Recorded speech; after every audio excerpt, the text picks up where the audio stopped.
করেছি তার অনেকগুলো কারণ আছে। প্রথম কথা, পেনটাকে যেমন দুরকমভাবে আমি এই চিন্তাটা করে কাজটা করেছি।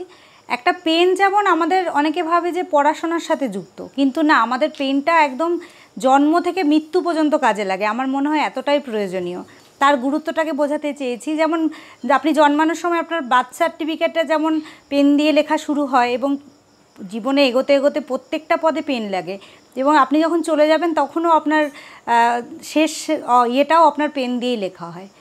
এটা একটা দিক ছিল। আর একটা বড় দিক, যেটা চারিদিকে এখন আমরা সবাই বিচার চাইছি, মৌমিতা দেবনাথের জন্য যে বিচারটা আমরা চাইছি। এবার আমি তো খুব সাধারণ একজন মানুষ, সাধারণ গৃহবধূ, আমার কিছুই করার ক্ষমতা নেই। আমি আমার মতো করে বিচার চাওয়ার জন্য এইটাও একটা কাজে লাগিয়েছি। যেমন পেনটা দিয়ে আমি অসুরকেও যেমন সাজিয়েছি, কারণ শিক্ষিত অসুরে ভরে গেছে আমাদের দেশটা, এবং কতটা সুরক্ষিত আমরা মেয়েরা এখনও বুঝতে পারি না, এত এই আধুনিক সমাজে এসেও 2024 সালেও মেয়েদের এখনও মনে হয় না তারা সুরক্ষিত।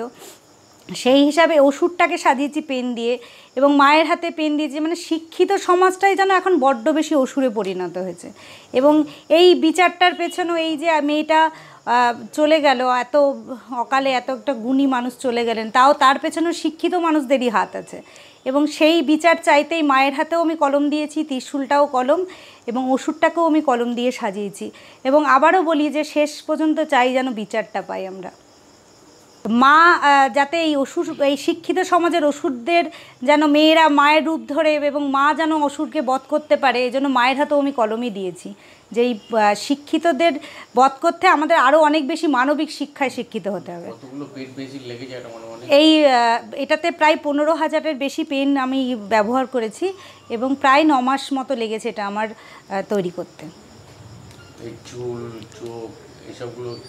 সব পেন, মায়ের চুল থেকে শুরু করে গয়না, মায়ের চোখ, চুল, অসুরের গায়ের জামা কাপড়, সমস্ত কিছু আমি পুরো পেনটা দিয়েই সাজাতে চেয়েছি।